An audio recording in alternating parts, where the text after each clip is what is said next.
Hola hermanos, ¿cómo están? Bienvenidos nuevamente a su programa Catequesis Viviente. Está con ustedes su hermano Roquel Cárdenas, como siempre comentando el catecismo de la Iglesia Católica. Pero antes de iniciar el programa, como es nuestra costumbre, le vamos a invitar a todos que nos acompañen con una breve oración. En el nombre del Padre, del Hijo y del Espíritu Santo.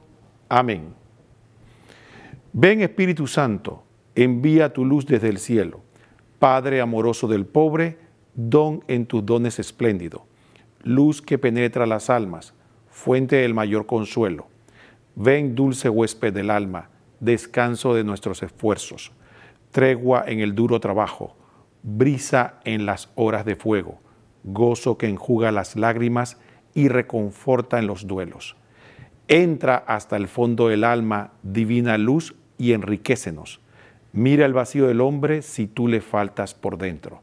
Mira el poder del pecado cuando no envías tu aliento. Riega la tierra en sequía, sana el corazón enfermo, lava las manchas, infunde calor de vida en el hielo, doma el espíritu indómito, guía al que tuerce el sendero, reparte tus 7 dones según la fe de tus siervos. Por tu bondad y tu gracia, dale al esfuerzo su mérito, salva al que busca salvarse y danos tu gozo eterno. Amén. En el nombre del Padre, del Hijo y del Espíritu Santo. Amén. Bien, hermanos, entonces, después de haber invocado al Espíritu Santo, ahora vamos a pedirle a nuestro Señor Director que continuemos con nuestro programa. Como es nuestra costumbre, queremos anunciarle lo que siempre le pedimos. Recordemos que Fe TV es el canal de todos, es el canal de la Iglesia y pide nuestra ayuda, nuestro auxilio. Tenemos que colaborar con la misión. ¿Cómo podemos hacer para colaborar con Fe TV? Bueno, el primer punto, como usted sabe, es que si usted no conoce toda la programación de Fe TV, hágase parte de la familia. ¿Cómo? Disfrutando de nuestra programación, que de seguro le va a edificar. Aquí tenemos espacio de oración, espacio de la Santa Misa, momentos de catequesis, de formación humana, de formación cultural. Tenemos también informativos, noticiosos, entretenimiento, pero entretenimiento sano, que hace descansar el alma, el espíritu, no que nos trae estrés o malos pensamientos o sentimientos. Así que sí, efectivamente es un canal que la Iglesia nos regala para que nuestro corazón descanse, llenando todo nuestro espacio. Así que disfrute de la programación, que efectivamente la hacemos con mucho cariño para el bien de cada uno de nosotros. Dicho esto, también recuerde que ninguna obra personal, familiar, comunitaria, nacional o mundial sigue adelante sin la oración. Siempre oramos menos de lo que necesitamos, siempre hay que orar más. Y dentro de ello, siempre recuerden su oración personal, de grupo, en la Santa Misa o en cualquier momento que usted se encuentre, pedir por la paz en el mundo, por usted, por nuestro país, por sus necesidades, pero también por las obras de la Iglesia. Incluya a Fe TV dentro de esa oración, para que Fe TV pueda seguir adelante, el Señor nos bendiga, nos proteja, haga fructificar las obras de nuestras manos para que esta obra de evangelización pueda continuar. Y finalmente, como usted sabe, cada uno de nosotros, Dios nos ha bendecido más o menos, pero no somos tan pobres que no podemos dar y no somos tan ricos que no podamos recibir. Entonces, efectivamente, todos de nuestra realidad podemos aportar algo. No se detenga en aportar porque piensa que está dando muy poco. Dé lo que pueda dar. No importa que usted piense que es muy poco. Fíjense la viuda pobre. La viuda pobre fue y dio de lo que tenía. Dio un cobre, como dice la palabra, una moneda muy pequeña en ese momento, pero fue y la dio. Y Jesús dijo que como la dio de corazón, había dado mucho más que el resto. Entonces no se detenga por la cantidad de dinero que usted puede dar, sino que dé lo que usted puede dar con corazón. ¿Cómo lo puede hacer? Bueno, de varias formas. En primer lugar, recuerde que si cuenta con tarjetas Visa, Clave o Mastercard, puede hacerlo a través de ese medio. También puede hacerlo a través de las cuentas que tenemos en el Banco General y en el Global Bank. Banco General, Global Bank. Ahí puede usted definitivamente, ya sea a través de la banca en línea o personalmente. ¿Cómo lo busca? Busque la cuenta que dice Fundación para la Educación en Televisión. Fundación para la Educación en Televisión, FETV. Y entonces ahí puede hacer su donativo. También puede hacer su donativo a través de, en el área capital, si usted vive en el área metropolitana, tenemos el servicio de mensajería. Usted llama al canal, hace su contacto, explica muy bien y definitivamente se coordina para que el mensajero pase por donde usted reside y pueda usted entregar su donativo. Y además de estos medios, usted puede usar la aplicación que ya se ha hecho famosa aquí en Panamá para intercambiar bienes, para intercambiar dinero, para pagar o recibir dinero, que es el Yapi. Si usted tiene un banco que usa el Yapi, porque ya no solamente es el Banco General, sino otros bancos, usted puede solamente con su celular buscar la aplicación Yapi y en vez de buscar un número telefónico, busca en directorio. Ahí va a encontrar FETV05, FETV05. Y ahí, con mucho gusto, podemos recibir su donativo de manera fácil y directa. Entonces, tiene todos estos medios que usted puede colaborar. Recuerde, el tamaño de su donación no es lo importante, sino el corazón con que usted lo dé. Y muchos hermanos que den su grano de arena, entre todos hacemos una montaña de amor que hace posible que este canal pueda seguir trabajando en la evangelización. Recuerde que su donativo va a ser muy bien utilizado, porque en este canal la enorme mayoría de las personas que usted ve en pantalla y en otros lugares somos voluntarios. No estamos cobrando un salario, ni siquiera un estipendio por hacer esto. ¿Y por qué lo digo? Lo digo para que usted sepa que el dinero de aquí es invertido fundamentalmente en una planilla muy pequeña, que es la que hace posible que el canal siga funcionando todo el tiempo y además es el que, y también para los costos propios del funcionamiento del canal, en energía, agua potable, comunicaciones, equipos, la manutención de la infraestructura y todo lo que se necesita para mantener la señal al aire. Así que haga su donativo con toda certeza de que aquí estamos tratando de usar el dinero lo mejor posible en bien de la evangelización. Dicho esto, continuamos con el programa y vamos a pedirle a nuestro señor director que nos ponga el primer numeral del catecismo que vamos a comentar. Estamos comentando sobre la iglesia y estamos en el punto de la iglesia es la esposa de Cristo. Y estamos en el numeral 796. La unidad de Cristo y de la iglesia.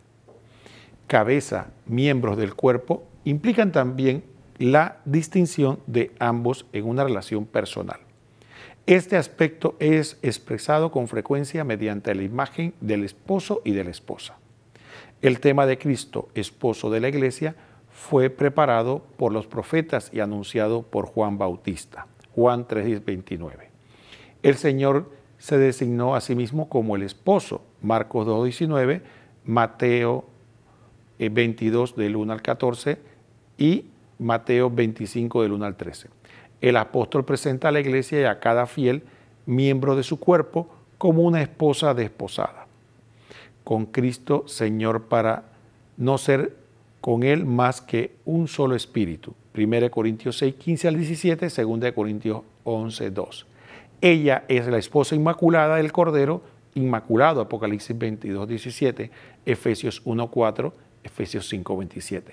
A la que Cristo amó y por la que se entregó a fin de santificarla, Efesios 5, 26. La que Él se asoció mediante una alianza eterna y la que no cesa de cuidar como de su propio cuerpo, Efesios 5, 29. Entonces aquí tenemos este concepto bellísimo, importante, que es el concepto de la iglesia como esposa de Cristo, donde se usa una figura indudable que para nosotros tiene mucho sentido. Y en esta ocasión, a mí en lo particular, esta figura me encanta, porque es como yo digo, ¿no? Con todo respeto de los clérigos, uno se puede imaginar lo que es tener una esposa, pero otra cosa es tenerla y estar casado años con ella. Entonces sí, yo le decía a alguien, una cosa es decir que Dios es padre, uno se lo puede imaginar, pero cuando uno tiene hijos, uno entiende son dos cosas diferentes. Igual, cuando se dice que la iglesia es esposa de Cristo, uno se lo puede imaginar, pero los casados sí podemos tener una idea a qué se refiere Cristo más cercana porque lo estamos viviendo, porque el ejemplo es propio. Igual que, por ejemplo, yo puedo imaginarme lo que es el sacerdote, pero pero serlo es otra cosa, ya pueden hablar desde la experiencia. Entonces, esta imagen efectivamente de la esposa es muy cercana a los laicos, sobre todo a muchos de nosotros que disfrutamos de poder estar casados y tener un matrimonio. Entonces, es importante el concepto de matrimonio. Fíjense que uno de los elementos importantes de esto es que son dos, pero se hacen uno sacramentalmente, pero las diferencias no se anulan y entonces a pesar de esa unión y comunión tan intensa que hay a través del matrimonio, efectivamente hay diferencias, hay situaciones que deben desarrollarse en la comunión. Entonces, cuando decimos que la iglesia es la esposa de Cristo, en este caso, evidentemente, guardando las proporciones, tenemos un esposo perfecto y tenemos una esposa imperfecta. Entonces, a pesar de que están unidos en matrimonio, no deja de haber diferencia y que hay que luchar para acercarse y unirse. De ahí, entonces, el esposo está en busca permanente de la esposa para llegar a tener esa convivencia. Recuerden que cuando se hace una analogía con una realidad, implica que hay semejanzas que nos ayudan a entenderla, pero también desemejanzas que no son aplicables, porque alguien ve el matrimonio y dice, no, pero en el matrimonio humano ambos, sí. Por eso es que se busca elementos del matrimonio para poder explicarlo. Entonces, sí, en un matrimonio humano de dos personas, claro, ambos tienen diferencias, ambos tienen defectos, ambos tienen situaciones malas y buenas. En este caso, lo que Jesucristo está presentando es la unión de dos diferentes, dos individuos, dos separados que se unen por el sacramento, por la unión de la gracia del Espíritu Santo. Entonces ahí efectivamente la iglesia viene a tener ese matrimonio espiritual. También hay otro aspecto importante. Recuerde que el matrimonio implica que un amor exclusivo y fiel.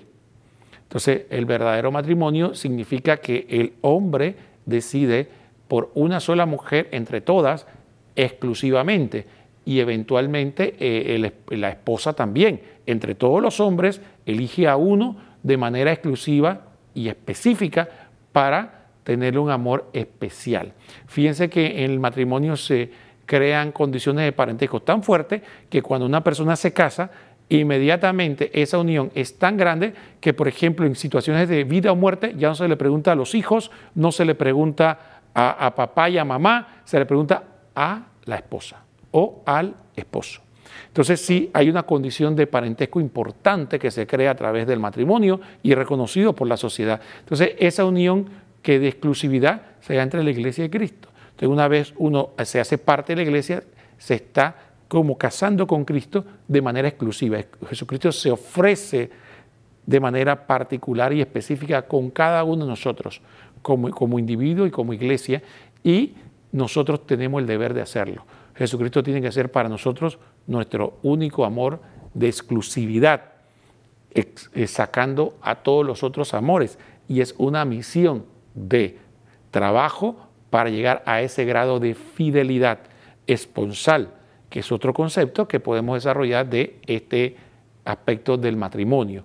Exclusividad. Entonces, exclusividad con T, dejar todo lo demás que puede constituirse en lo que serían otros dioses. Todo lo que se ponga en la relación entre dos esposos, que es adulterio, y todo lo que se pone entre la relación de nosotros espiritualmente con Cristo en ese matrimonio espiritual, que es idolatría. Entonces, sí, efectivamente, ahí vamos viendo la analogía. Entonces, el amor exclusivo de esposo y esposa, amor exclusivo del alma con Cristo, de la iglesia con Cristo, y cuando ponemos algo por delante, es idolatría, es infidelidad, e infidelidad espiritual. Por eso también se le llamaba al pueblo de Israel, y puede ser a la iglesia, si es infiel, una prostituta.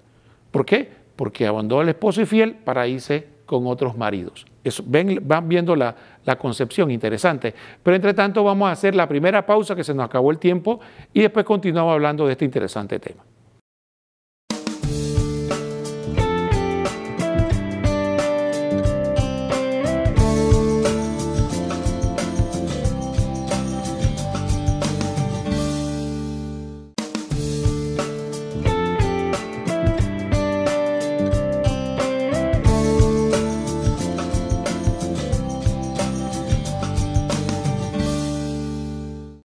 Muy bien, hermanos, continuamos con el tema de catequesis viviente en este segundo bloque. Ahora vamos a ver algunos textos bíblicos que nos hablan de esta relación esponsal, cómo la Biblia lo presenta, y vamos a ir reflexionando. Recuerden una cosa importante antes de ver los textos bíblicos. La analogía, vuelvo a repetir, es un medio por el cual nosotros tratamos de explicar un aspecto de lo que usamos como ejemplo para reflejar la perfección y lo importante. ¿Por qué? Porque efectivamente nuestra experiencia lamentablemente dice que en mi género los hombres somos los más infieles y entonces las mujeres son las más fieles, y entonces alguna persona se siente un poco, pero acá en este caso parece que como que la mujer es lo que pasa es que bueno, en el ejemplo humano efectivamente solo refleja un aspecto, y en la práctica la humanidad es el hombre el mayor infiel, el que quiere tener más de una mujer, y etcétera, etcétera. Sin embargo, en la realidad espiritual es Cristo, que es varón, el que es fiel, el que ama, el que todo. Entonces, siempre se presenta como que la parte femenina es la más infiel, pero no porque sea eso en la realidad. Entonces, eso es bien importante aclararlo para que no se den malas interpretaciones. No se trata de que estamos presentando un modelo machista donde el hombre es el virtuoso, sino porque es ese aspecto que nos permite explicar esta relación entre Cristo y el alma, Cristo y la iglesia, que Cristo siempre es fiel, siempre es bueno, y es el varón en este caso, ¿no? Es el esposo. Aunque en la realidad, vuelvo y repito, no me cansaré de decirlo porque yo como hombre sé que esa es la realidad. Las mujeres realmente, humanamente hablando, son más fieles que los hombres. Entonces, dicho esta aclaración, vamos a seguir hablando y vamos a poner el primer texto bíblico que nos habla de esta realidad de esponsal de la iglesia con Dios, con nuestro Señor Jesucristo. Dice la palabra de Dios aquí en Efesios 5, 31, 32. He ahí el Cristo total, cabeza y cuerpo, un solo formando de muchos. Sea la cabeza la que hable, sean los miembros, es Cristo el que habla. Habla en el papel de la cabeza, ex persona Christi. En el cuerpo, ex persona corporis, según lo que está escrito. Y aquí viene el texto bíblico. Efesios 5, 31, 32. Y los dos se harán una sola carne. Gran misterio es este, lo digo respecto a Cristo y la iglesia. Y el Señor mismo, entonces aquí mismo vemos este concepto importante del matrimonio que se aplica a la iglesia. Los dos se hacen una sola carne.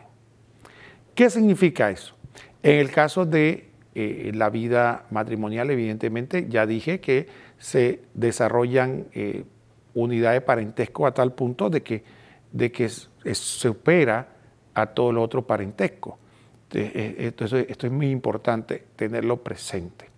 He ahí porque lo importante de que el matrimonio, el modelo cristiano, es que fuera una sola vez y para toda la vida. De hecho, de los primeros cristianos se decía que si uno se casaba una vez y enviudaba, lo mejor era no volverse a casar, para que se casara solamente una sola vez en la vida, porque se consideraba como un amor extremadamente exclusivo, un amor entregado a una sola persona. Entonces, ¿por qué? Porque uno se hacía se hace una sola carne con esa persona, y entonces efectivamente por eso lo veían. Entonces, ¿qué ocurre? Recordemos que se usa la figura de Adán y Eva, que de la unidad corporal de Adán surge Eva para presentar. Entonces hay otro aspecto que aquí tenemos que tener claro, que es que entonces esa unidad corporal lleva a que efectivamente exista una unidad espiritual y carnal. Y por lo tanto, San Pablo llega a decir que por eso el pecado de la carne o de la fornicación es tan grave. Dice que los demás pecados quedan fuera del cuerpo, mientras que el pecado de la fornicación no solo mancha exteriormente, sino interiormente. Porque entonces se hace uno, ya no bajo la ley de Dios, sino bajo la ley del pecado, el demonio. Entonces el pecado tiene una connotación mayor. Entonces, esa unión ilegítima que se hace en la fornicación o en el adulterio es un pecado muy grave, que hoy día obviamente han trivializado, pero no es lo que dice la palabra de Dios. Y a partir de ahí también es tan grave que se hace esa misma analogía de que ese tipo de infidelidad carnal que se hace en el adulterio y en la fornicación es una analogía de la prostitución espiritual o de la idolatría. Es decir, que se hace la comparación de que entonces cuando uno es adúltero, está de alguna mente manchando la unión sacramental y está afectando, aunque la otra parte es inocente, pero de alguna manera está afectando el vínculo sagrado del matrimonio. Entonces, en la unión espiritual, entonces, cuando uno peca de esa manera, San Pablo decía que es como si uno se fuera con una prostituta y hiciera parte de esa prostitución, de ese pecado a los miembros de Cristo. ¿Por qué? Porque Cristo tiene una unión con nosotros espiritual y entonces estamos, ¿cómo se horrorizaría uno si pensara que la santidad de Cristo nosotros por nuestros actos la estamos manchando? Entonces, usted, dice San Pablo, ya preguntar, ¿ustedes harían parte de los miembros de Cristo, miembros de prostitución? Claro que no. Bueno, de la misma manera, si ustedes se van al pecado, están haciendo esto porque ustedes están unidos a Cristo. Están unidos como dos esposos están unidos. ¿Ven cómo la analogía enriquece entonces nuestra visión espiritual?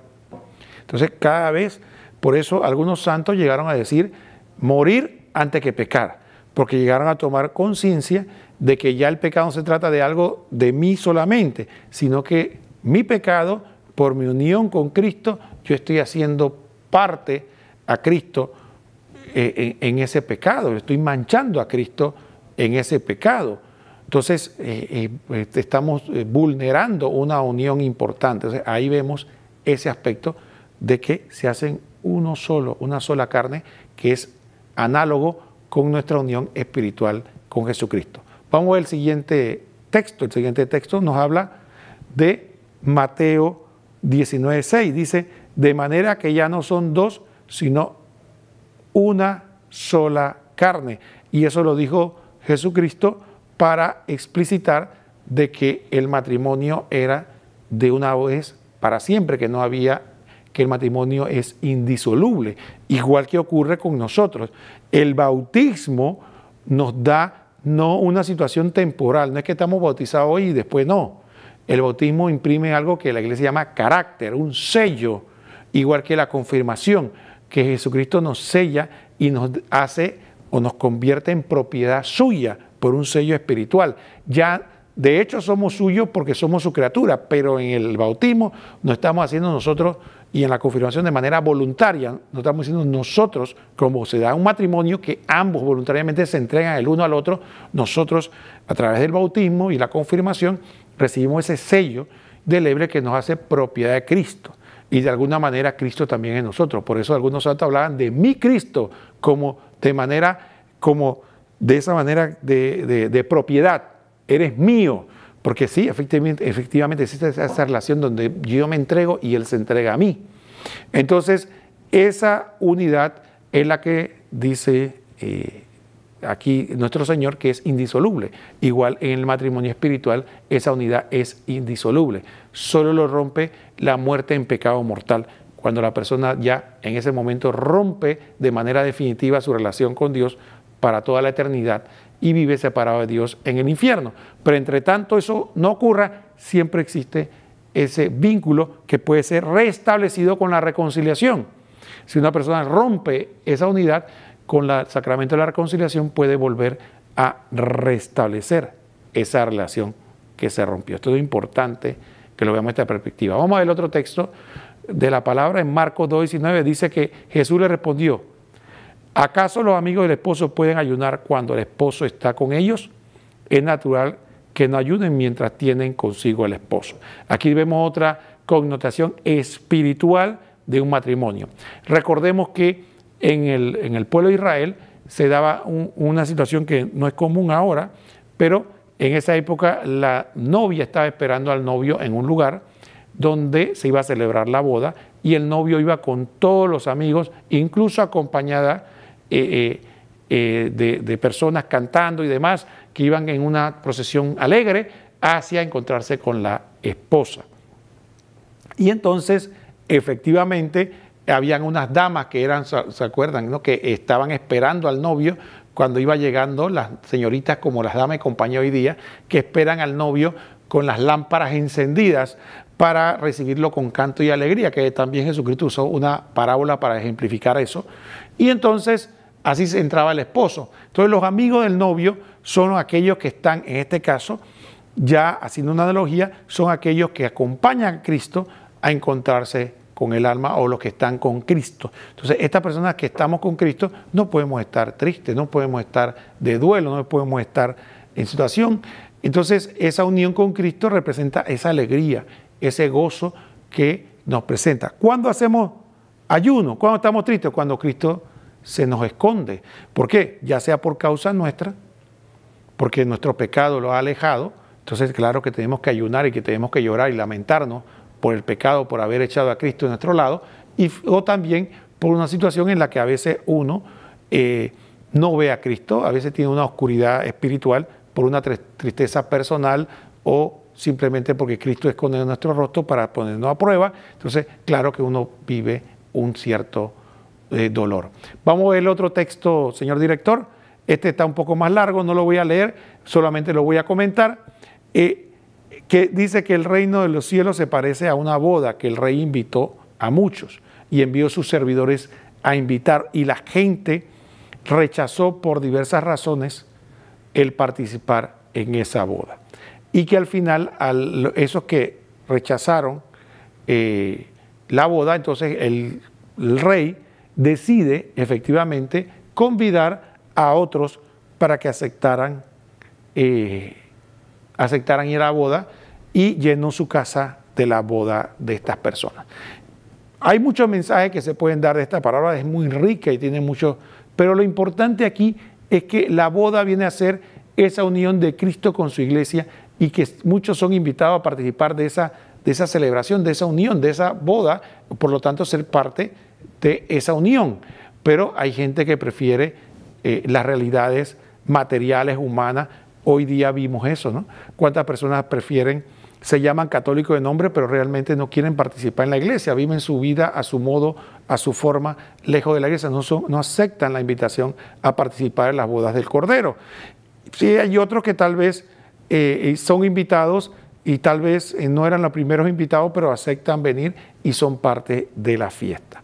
Finalmente, entrar a la fiesta no significa que uno está digno participante, porque va a haber un invitado que no estaba adecuadamente vestido, y no porque no tuviera dinero o fuera pobre, sino es un simbolismo que quiere decir que no estaba espiritualmente en sintonía con el acontecimiento, sino que estaba por estar. Esos son aquellos que están en la iglesia, pero viven a su manera, no viven según lo que Cristo, no son parte de la boda, no están en sintonía con lo que está aconteciendo. Es lo que decimos nosotros, es un aguafiesta, pues.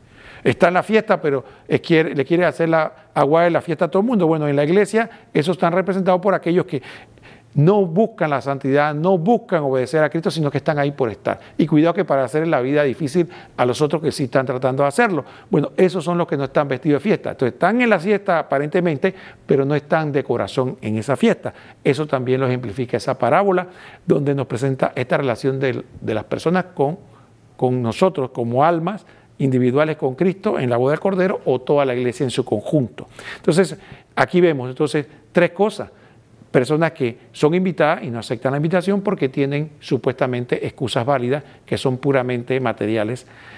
Otros que parecía que no estaban invitados pero aceptan la invitación. Y finalmente uno que está adentro pero que no es parte de la fiesta en realidad, y al final termina siendo echado y queda afuera, donde está el dolor y rechinar de dientes. Entonces, ¿cuáles somos nosotros? Ejemplifiquémonos. Yo soy aquel que está rechazando la invitación constante de Cristo a que vaya a la iglesia, o yo soy aquel que está en la iglesia participando plenamente, o yo soy aquel que está en la iglesia pero no estoy plenamente comprometido, simplemente estoy por ir, pero no estoy comprometido con mi conversión, mi cambio de vida. Reflexionemos sobre esto mientras termina este segmento, y entre tanto el próximo segmento vamos a iniciarlo con un comentario del compendio del Catecismo de la Iglesia Católica que hace de este tema Monseñor José Ignacio Munilla. No se lo pierdan.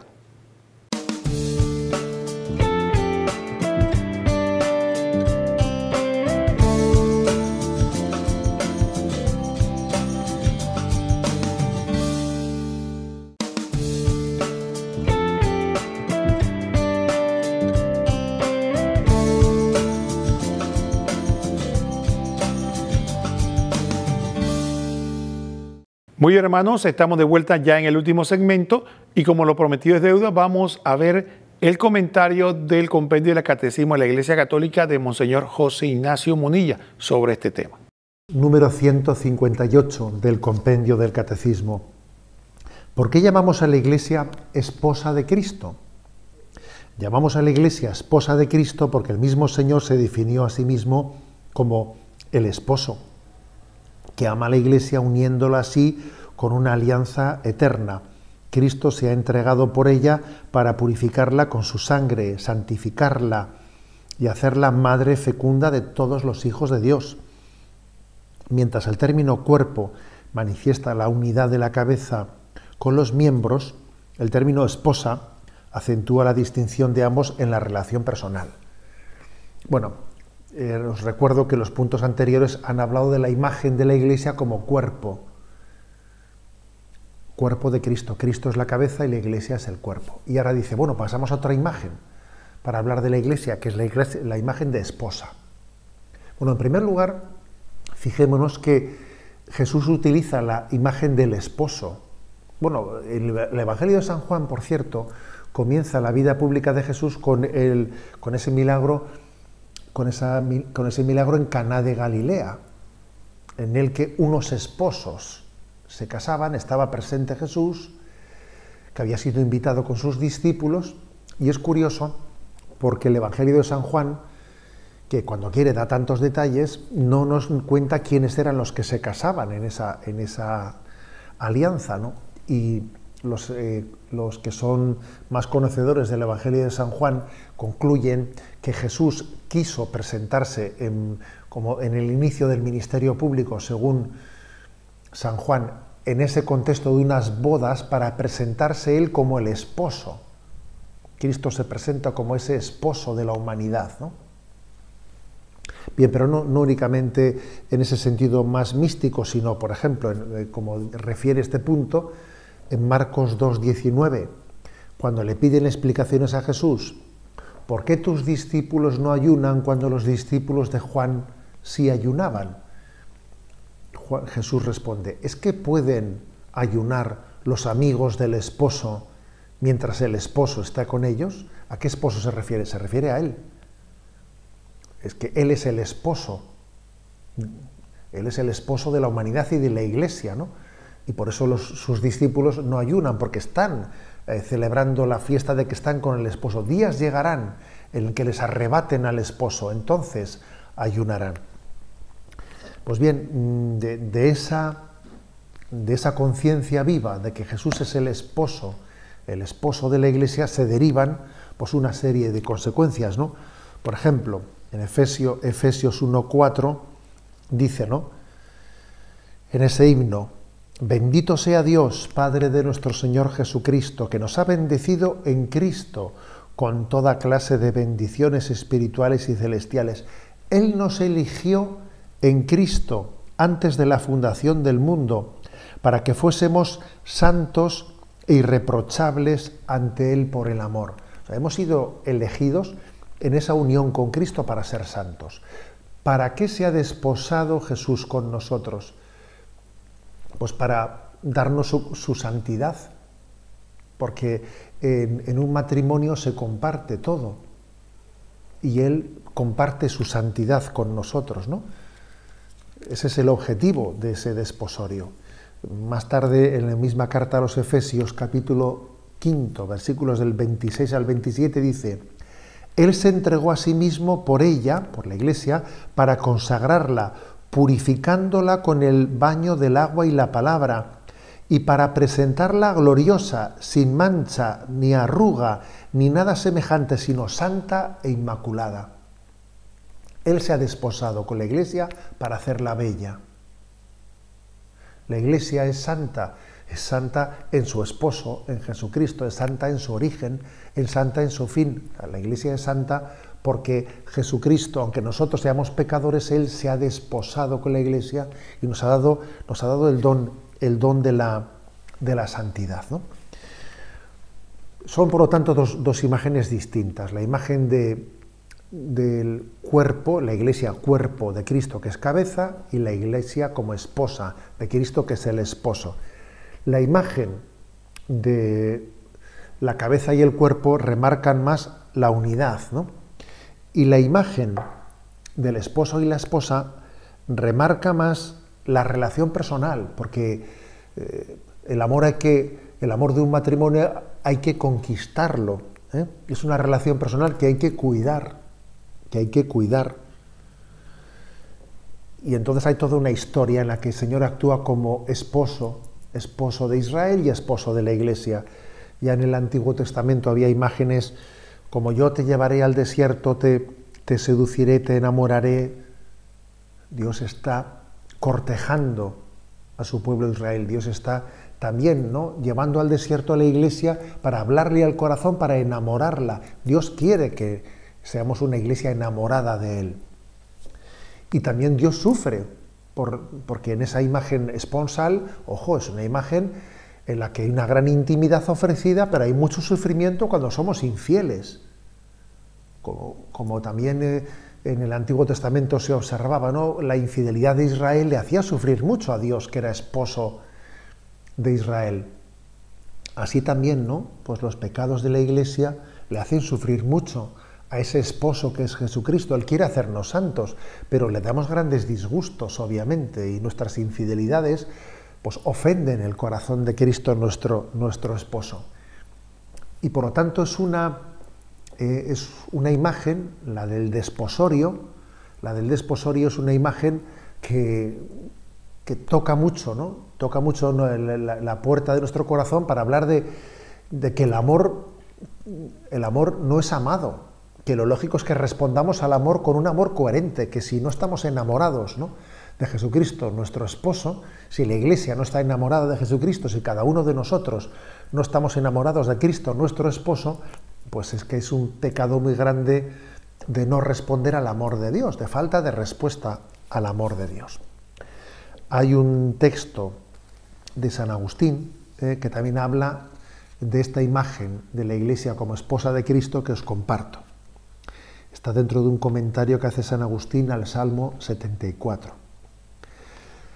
Según lo que está escrito, y los dos se harán una sola carne, gran misterio este, lo digo respecto a Cristo y a la Iglesia, y el Señor mismo en el Evangelio dice, de manera que ya no son dos, sino una sola carne.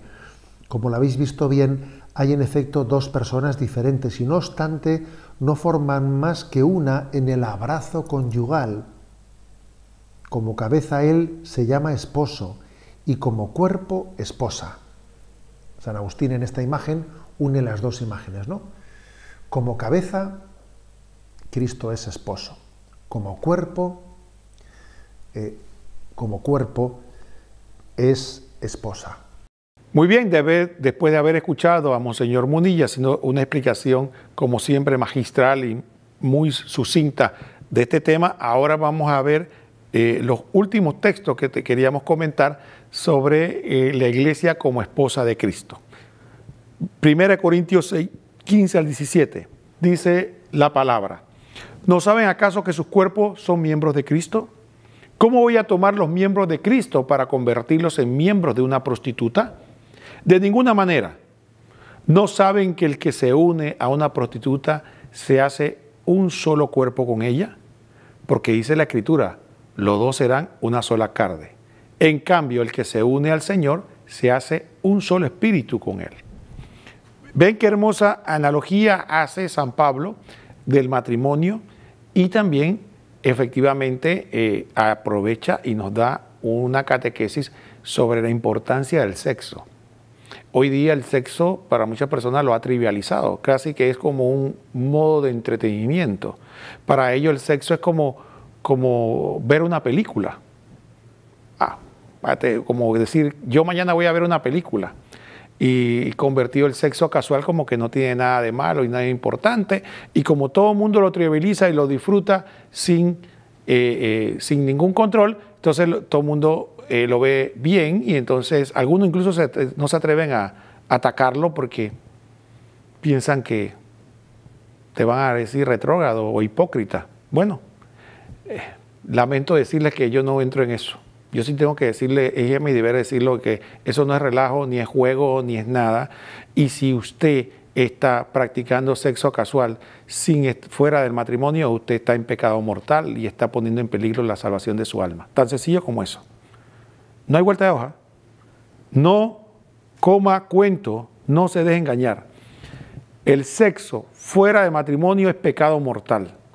Y si usted está practicando sexo, está fornicando, usted tiene que resolver su situación, porque están poniendo en peligro la salvación de su alma. Entonces, que ahora, ¿quién va contra la palabra de Dios? Busque en el catecismo. Busque el catecismo, si quiere que yo estoy exagerando, busque en el catecismo que habla de eso. Y San Pablo nos dice que nosotros los bautizados, cuando hacemos eso, ¿no?, estamos cometiendo un pecado, y grave, ¿no? Entonces, es importante que tengamos presente eso, y eso es aplicado a la iglesia y también otros pecados. Pero en esta ocasión sí quería yo hablar de ese tema porque parece que para muchos es como tabú, ¿no? Como hay tanta gente que ha decidido tener sexo, bautizados me refiero, estoy hablando de bautizados, aquellos que dijimos que íbamos a seguir a Cristo, a todo bautizado que de repente dice, bueno, yo voy a vivir en unión libre, o yo no me voy a casar, o peor aún anda teniendo múltiples parejas de sexo, y dice, ¿qué malo tiene? Yo no estoy haciendo más. Mientras el sexo sea consensuado y nosotros pongamos de acuerdo, no hay ningún problema. No hay. Lo malo es si obligamos o si lo hacemos con menores, eso es malo. Pero si lo hacemos dos adultos consensuados, eso no tiene nada de malo. Bueno, le tengo una mala noticia, sí tiene de malo y grave. Es algo grave a los ojos de Dios y a los ojos de la iglesia. Entonces, si yo no le digo esto, le estaría engañando y Dios me va a pedir cuenta a mí. Usted haga lo que su conciencia le dice, pero es mi deber decirle que es un pecado y grave y que usted está poniendo la salvación de su alma en peligro si usted continúa por ese camino. No puedo decirle otra cosa. Reflexiónelo, piénselo y si no me cree, pregúntele a Dios. No me cree, pregúntele a Dios. Sea valiente, arrodíllese y pídale, Señor, esto que estoy haciendo yo está bien. ¿Qué puedo hacer para cambiar? Tú preferirías que yo viviera de otra manera. Muy bien, hermanos, entonces vamos a pedir el otro texto que nos habla del matrimonio. Dice 1 Corintios 11:2. Yo estoy celoso de ustedes con el celo de Dios, porque los he unido al único esposo, Cristo, para presentarlos a Él como una virgen pura. Esto es importante que lo tengamos bien presente. Esto de la virginidad es una analogía, efectivamente, del matrimonio, de una mujer que se entrega sin haber tenido otro marido. Sin embargo, en el campo espiritual, la virginidad no se refiere tanto a ese aspecto de la carnalidad, porque de hecho muchos de nosotros pecamos y fuimos infieles antes de estar ahí. Se trata de luchar por mantenernos con un solo marido, con un solo a que le somos fieles. ¿A quién? A nuestro Señor Jesucristo. Entonces es una batalla que se va logrando poco a poco, se va trabajando para que al final Cristo sea el único que reine en nuestro corazón y nada esté por encima de Él. Entonces, sí, mientras caemos, somos infieles. Pero no es lo mismo el pecado mortal, que es como decir caer a dormirse con otra persona, que a veces son pecados veniales, una mirada por aquí, una situación allá, entonces ese es el pecado venial. Entonces ahí vamos luchando para que sepamos que Dios nos cela con un celo de amor por nuestro bien. Quiere mantenernos unidos a Él para mantenernos puros y santos. Y nosotros tenemos que ser celosos de nuestras almas y cuidarla de que solo tenemos que entregarla a un solo marido, que es nuestro Señor Jesucristo. Muy bien, hermanos. Miren, ha sido un verdadero privilegio haber podido compartir con ustedes este tema de la iglesia como esposa de Cristo y nosotros también como esa unión esponsal con Cristo. Los invitamos a que se mantengan en sintonía de Fe TV, el canal de la misericordia, con otro programa interesante que viene después de este. Y a mí me toca decirle que si Dios lo permite, nos vamos a ver próximamente en otro programa de Catequesis Viviente, comentando el catecismo de la Iglesia Católica aquí en Fe TV, el canal de la misericordia. Que el Señor los bendiga a todos.